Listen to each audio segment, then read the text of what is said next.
Assalamualaikum warahmatullahi wabarakatuh. Alhamdulillahilladzi anzala sakinata fi qulubil mu'minin liyazdadu imanan ma'a imanihim. Asyhadu an la ilaha illallahul malikul haqqul mubin wa asyhadu anna sayyidana Muhammadan abduhu wa rasuluhu shadiqul wa'dil amin. Allahumma salli ala sayyidina Muhammadin wa ala alihi wa ashabihi ajma'in amma ba'du. Ikhwan fillah, ada satu kisah simbolik, satu kisah yang dari kisah tersebut kita bisa mengambil ibrah, mengambil manfaat, mengambil pelajaran. Kisah tersebut adalah kisah seorang raja dan sesendok madu. Ikhwan fillah,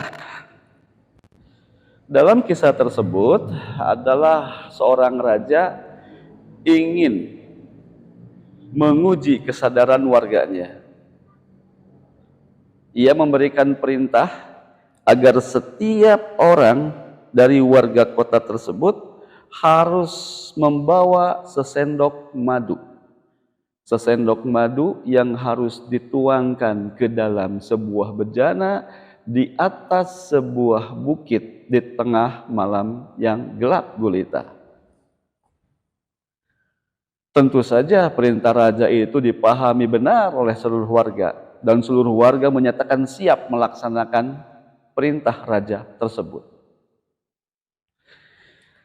Ikhwan fillah, adalah satu warga kota, katakanlah si A.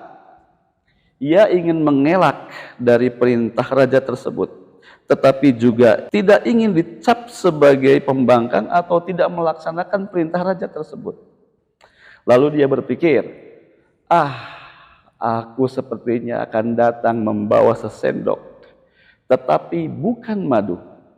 Aku akan membawa sesendok air. Malam yang gelap gulita akan membuat orang tak dapat melihat apa-apa. Bejana yang tersimpan di atas bukit akan membuat aku merasa aman. Kalau aku membawa sesendok air, tak akan pernah ada yang tahu. Ikhwan fillah, tibalah malam yang ditentukan. Seluruh warga kota datang berbondong-bondong membawa sesendok madu seperti yang diperintahkan sang raja. Mereka menuangkan sesendok madu ke dalam sebuah bejana yang sudah disiapkan di atas sebuah bukit di tengah malam. Ikhwan fillah, apa yang terjadi? Ternyata bejana itu terisi sepenuhnya oleh air. Oleh air, bukan madu. Masya Allah, ternyata seluruh warga kota berpikiran sama dengan si A tadi. Sebagian besar berpikir sama dengan si A, membawa sesendok air, bukan sesendok madu. Ikhwan fillah, dari kisah simbolik ini kita bisa mengambil pelajaran bahwa kisah ini mungkin pernah terjadi dalam kehidupan kita atau bahkan mungkin sering terjadi dalam kehidupan kita. Ada orang-orang yang melepaskan tanggung jawab dengan melemparkan harapan kepada yang lain bahwa orang lain melaksanakan tanggung jawabnya tersebut. Seperti itu mungkin sering terjadi dalam kehidupan kita. Ikhwan fillah, bukankah Rasulullah Shallallahu Alaihi Wasallam pernah bersabda, Innallaha yuhibbu idza amila ahadukumul amala ayyutqinahu. Sesungguhnya Allah Subhanahu wa Ta'ala mencintai hambanya yang apabila dia melakukan pekerjaan dilakukan secara itqan, tepat sasaran, terarah, jitu, efektif dan efisien. Lalu bagaimana mungkin efektif dan efisien itu bisa kita lakukan kalau hanya mengandalkan orang lain? Melepaskan tanggung jawab diri sendiri dengan berharap orang lain melakukan pekerjaan tersebut. Tidak mungkin. Maka salah satu rumus sederhananya adalah ibda bin nafsik. Mulailah dari dirimu sendiri. Mulailah dari dirimu sendiri. Satu konsep yang sangat sederhana. Pertanyaannya adalah kenapa harus mulai dari diri kita sendiri?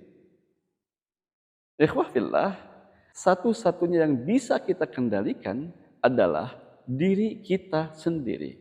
Kita tidak bisa mengendalikan orang lain, kita tidak bisa mengendalikan lingkungan, kita tidak bisa mengendalikan apapun juga di luar diri kita. So, yang paling simpel adalah mulai dari diri kita sendiri, kendalikan diri sendiri.